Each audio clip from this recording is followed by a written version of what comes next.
ठाकुर खेत सिंह इस नाम को सुनते ही लोगों के मुंह पर घृणा और प्रतिहिंसा के भाव जागृत हो जाते थे, किंतु उनके सामने किसी को उनके खिलाफ चू करने की भी हिम्मत न पड़ती।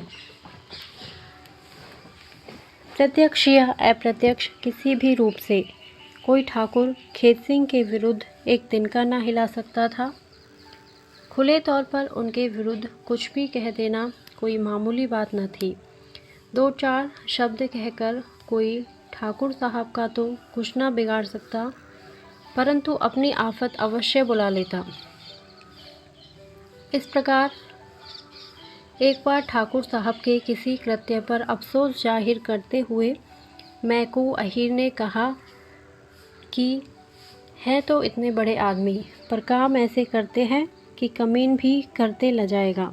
बस इतना कहना था कि बात नमक मिर्च लगकर ठाकुर साहब के पास पहुंच गई और बेचारे मैकू की शामत आ गई। दूसरे दिन ड्योढ़ी पर मैकू को बुलाया गया। दरवाज़ा बंद करके भीतर ठाकुर साहब ने मैकू की खूब मरम्मत करवाई और साथ ही यह ताकीद भी कर दी गई कि यदि इसकी खबर जरा भी बाहर गई तो वह इस बार गोली का ही निशाना बनेगा। मैकू तो यह जहर का सा घूंट पीकर रह गया, किंतु मैकू की स्त्री सुखिया से न रहा गया। उसने 10-20 खरी खोटी बककर ही अपने दिल के फपोले फोड़े, किंतु यह तो असंभव था कि सुखिया 10-20 खरी खोटी सुना जाए और ठाकुर साहब को इसकी खबर ना लगे। नतीजा यह हुआ कि उसी दिन रात को मैकू के झोंपड़े में आग लग गई और उसकी गेहूं की लहलाती हुई फसल घोड़ों से कुचलवा दी गई।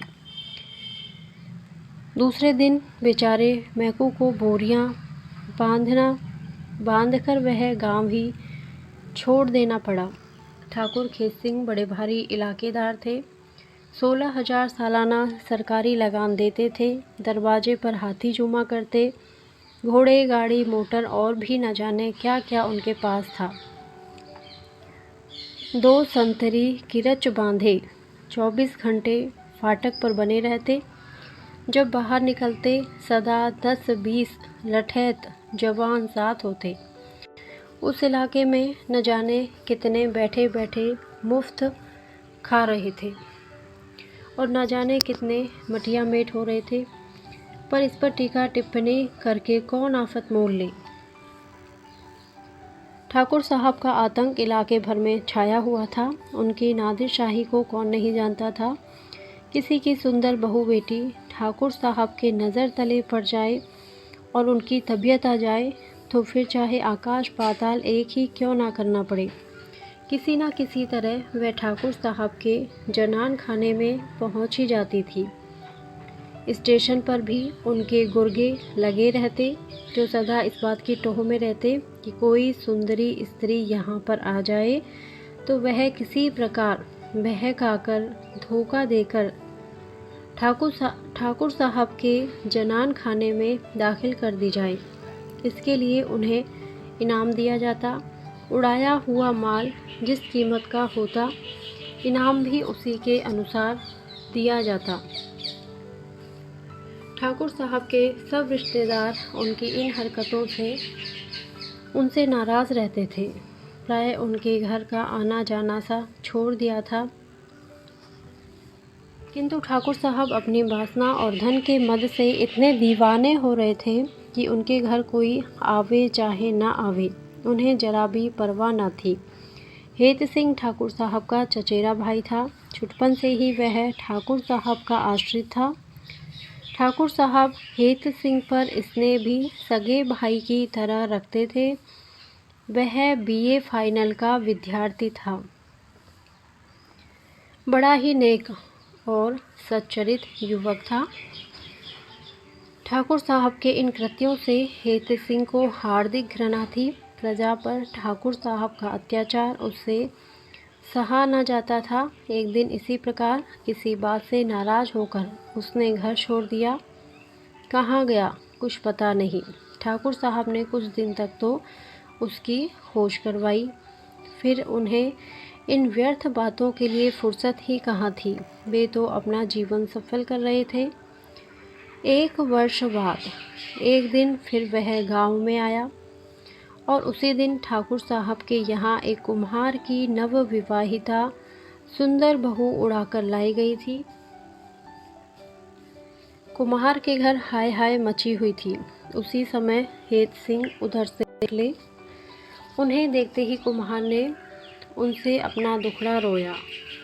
हेत सिंह का क्रोध फिर ताज़ा हो गया। इस प्रकार के एक किस्से से नाराज होकर हेत सिंह ने घर छोड़ा था।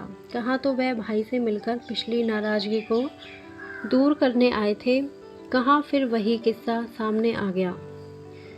वही प्रतिहिंसा के भाव फिर से हृदय में जागृत हो उठे। घृणा और क्रोध से उनका चेहरा लाल हो गया। जेब में हाथ डालकर देखा, रिवॉल्वर भरा हुआ रखा था। जब हेत सिंह घर पहुंचे उस समय ठाकुर साहब अपने मुसाहिबों के साथ बैठे थे। हेत सिंह को देखते ही बड़े प्रसन्न होकर बोले, आओ भाई हेत सिंह, कहाँ थे अभी तक? बहुत दिनों में आए। बिना कुछ कहे सुने ही तुम कहाँ चले गए थे? हेत सिंह ने ठाकुर साहब की किसी बात का उत्तर नहीं दिया। वह तो अपनी ही धुन में था। बोला, भैया, क्या मनका कुमार की बहू घर में है? यदि है तो आप उसे वापस पहुंचवा दीजिए। ठाकुर साहब की त्योरियां चढ़ गई। क्रोध को दबाते हुए वे बोले, हेत सिंह, तुम कल के छोकरे हो, तुम्हें इन बातों में नहीं पड़ना चाहिए। जाओ, भीतर जाओ, हाथ मुँह धोकर कुछ खाओ पियो। हेत सिंह ने तीव्र स्वर में कहा, पर मैं क्या कहता हूँ, मनका कुमार की बहू को आप वापस पहुँचवा दीजिए। मैंने एक बार तुम्हें समझा दिया कि तुम्हें मेरे निजी मामलों में दखल देने की ज़रूरत नहीं है।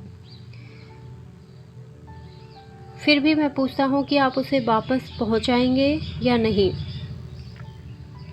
हेत सिंह गंभीरता से बोले, मैं तुम्हारी किसी बात का उत्तर नहीं देना चाहता। मेरे सामने से चले जाओ। हेत सिंह अब ना सह सके। जेब से रिवॉल्वर निकालकर लगातार 3 फायर किए, किंतु तीनों निशाने ठीक न पड़े।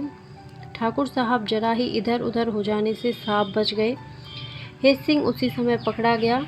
हत्या करने की चेष्टा के अपराध में उसे 5 साल की सख्त सज़ा हो गई।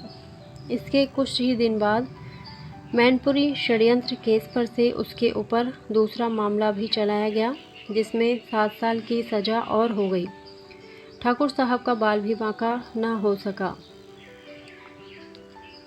यद्यपि ठाकुर साहब के घर उनके कोई भी रिश्तेदार ना आते थे, किंतु फिर भी ठाकुर साहब कभी कभी अपने रिश्तेदारों के यहाँ हो आया करते थे। ठाकुर साहब की बुआ की लड़की चंपा का विवाह था। एक मामूली छपा हुआ निमंत्रण पत्र पाकर ही वे विवाह में जाने को तैयार हो गए। चंपा ने जब सुना कि ठाकुर साहब आए हैं तो उसने उन्हें अंदर बुलवा भेजा। चंपा को हेत सिंह के जेल जाने से बड़ा कष्ट हो रहा था। वह इस विषय में ठाकुर साहब से कुछ पूछना चाहती थी। चंपा के निडर स्वभाव और उसकी स्पष्टवादिता से ठाकुर साहब अच्छी तरह परिचित थे। पहले तो वे चंपा के सामने जाने में कुछ झिझके, फिर आखिर में उन्हें जाना ही पड़ा। न जाने क्यों वे चंपा का लिहाज भी करते थे। साधारण कुशल प्रश्न के पश्चात चंपा ने उनसे हेत सिंह के विषय में पूछा। ठाकुर साहब ने अफसोस जाहिर करते हुए कहा, क्या करें, भूल तो हो ही गई। दादा, अब आप इन आदतों को छोड़ दें तो अच्छा हो। कुछ अनभिज्ञता प्रकट करते हुए ठाकुर साहब बोले, कौन सी आदतें बेटी? चंपा ने मार्मिक दृष्टि से उनकी ओर देखा और चुप हो गई। ठाकुर साहब कुछ झेप से गए। बोले, बेटी, मैं कुछ नहीं करता। तुझे विश्वास न हो तो चलकर एक बार अपनी आँखों से देख ले। वैसे तो लोग न जाने कितनी झूठी खबरें उड़ाया करेंगे, पर तुझे तो विश्वास ना करना चाहिए। चंपा का विवाह हो गया। चंपा ससुराल गई और ठाकुर साहब आए अपने घर। घर आने पर भी चंपा की वह मार्मिक चोट उनके हृदय पर रह रह कर आघात करती ही रही। बहुत बार उन्होंने सोचा, मैं इन आदतों को क्यों ना छोड़ दूं। जीवन में न जाने कितने पाप किए हैं, अब उनका प्रायश्चित भी तो करना ही चाहिए। अब नरेंद्र, उनका लड़का नरेंद्र भी समझदार हो गया है। उसके सिर पर घर द्वार छोड़कर क्यों ना कुछ दिन तक पवित्र काशी में जाकर गंगा किनारे भागवत भजन करूं। आधी उम्र तो जा चुकी है, क्या जीवन भर यही करता रहूँगा। मेरे इन आचरणों का प्रभाव नरेंद्र पर भी तो पड़ सकता है। किंतु पानी के बुलबुलों के समान यह विचार उनके दिमाग में क्षण भर के लिए आते और चले जाते। उनका कार्यक्रम ज्यों का त्यों जारी था। विवाह के कुछ दिन बाद चंपा के पति नवल किशोर के मित्र संतोष ने नवल किशोर को चंपा समेत अपने घर आने का निमंत्रण दिया और यह लोग संतोष कुमार को बिना किसी प्रकार की सूचना दिए ही उनके घर के लिए रवाना हो गए। सूचना न देकर यह लोग अचानक पहुंचकर संतोष कुमार और बूढ़ी अम्मा को आश्चर्य में डाल देना चाहते थे। चंपा और नवल किशोर अलीगढ़ के लिए रवाना हो गए। रास्ता बड़े आराम से कटा। गर्मी तो नाम को ना थी। रिमझिम बरसता हुआ पानी बड़ा ही सुहावना लग रहा था। जब ये लोग अलीगढ़ स्टेशन पर उतरे उस समय कुछ अंधेरा हो चला था। गांव स्टेशन से 5-6 मील दूर था, इसलिए नवल ने सोचा कि स्टेशन पर ही भोजन करके तब गांव के लिए रवाना होंगे। चंपा को सामान के पास बिठाकर नवल भोजन की तलाश में निकला। हलवाई की दुकान पर सब चीज़ें तो ठीक थी, पर पूरियाँ ठंडी थी। वह ताज़ा पूरियाँ बनवाने के लिए वहीं ठहर गया। इधर सामान के पास अकेली बैठी बैठी चंपा का जी उबने लगा। वह एक पुस्तक निकालकर पढ़ने लगी। थोड़ी देर बाद ही एक आदमी ने आकर उससे कहा कि बाबूजी होटल में बैठे हैं, आपको बुला रहे हैं। पर वे तो खाना यहीं लाने वाले थे ना। होटल यहाँ से करीब ही है। वह कहते हैं कि आप वहीं चल के भोजन कर ले, कच्चा खाना यहाँ लाने में सुविधा ना पड़ेगा। उठते उठते चंपा ने कहा, सामान के पास कौन रहेगा। सामान तो कुली देखता रहेगा, आप फिक्र ना करें, 10 मिनट में तो आप वापस आ जाएंगी।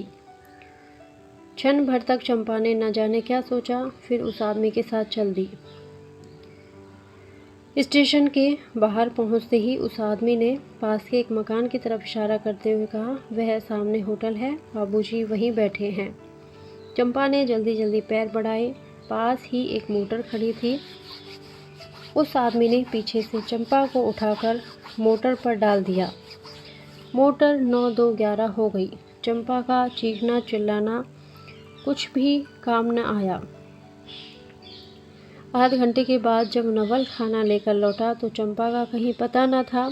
इधर उधर बहुत खोज की, गाड़ी के एक एक डिब्बे ढूंढ डाले, पर जब चंपा कहीं ना मिली तो लाचार होकर पुलिस में इत्तला देनी पड़ी। परदेश में वह और कर ही क्या सकता था। किंतु वहाँ की पुलिस भी ठाकुर साहब द्वारा कुछ चांदी के सिक्कों के बल पर सब कुछ जानती हुई अनजान बना दी जाती थी।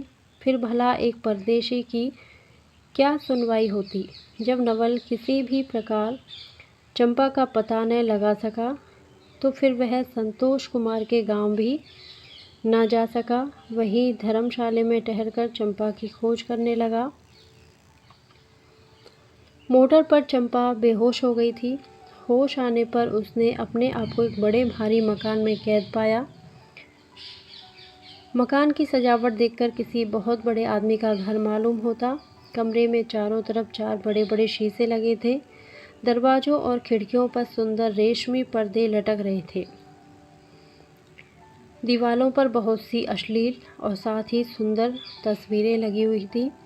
एक तरह एक बढ़िया ड्रेसिंग टेबल रखा था जिस पर श्रृंगार का सब सामान सजाया हुआ था। बड़ी बड़ी अलमारियों में कीमती रेशमी कपड़े चुने हुए रखे थे। ज़मीन पर दरी थी। दरी पर एक बहुत बढ़िया कालीन बिछा था। कालीन पर 2-3 मसंद करीने से रखे थे। आसपास 4-6 आराम कुर्सियाँ और कोच पड़े थे। चंपा मसंद पर गिरी पड़ी और खूब रोई।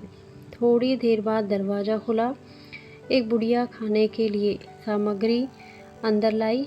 भोजन रखते हुए वह बोली, यह खाना है, खा लो। अब रो पीट कर क्या करोगी? यह तो यहाँ का रोज ही की कारोबार है। चंपा ने भोजन को हाथ न लगाया। वह रोती रही और रोते रोते कब उसे नींद आ गई वह नहीं जानती। सवेरे जब उसकी नींद खुली तब दिन चढ़ाया था। वहाँ पर एक स्त्री पहले से ही उसकी कंघी चोटी करने के लिए उपस्थित थी। उसने चंपा के सिर में कंघी करनी चाही, किंतु एक झटके में चंपा ने उसे दूर कर दिया। वह स्त्री बड़बड़ाती हुई चली गई। इस प्रकार भूखी प्यासी चंपा ने 1 दिन और 2 रातें बिता दी। तीसरे दिन सवेरे उठकर चंपा शून्य दृष्टि से खिड़की से बाहर सड़क की ओर देख रही थी। किसी के पैरों की आहट सुनकर ज्यों ही उसने पीछे मुड़कर देखा, वह सहसा चिल्ला उठी, दादा! ठाकुर खेत सिंह के मुंह से निकल गया, बेटी। उस दिन से फिर उस गांव की किसी स्त्री पर कोई कुदृष्टि न डाल सका और ये परिवर्तन हो चुका था। धन्यवाद। यदि आपको ये कहानी अच्छी लगी हो तो मेरे वीडियो को लाइक करें, शेयर करें और मेरे चैनल को सब्सक्राइब करें।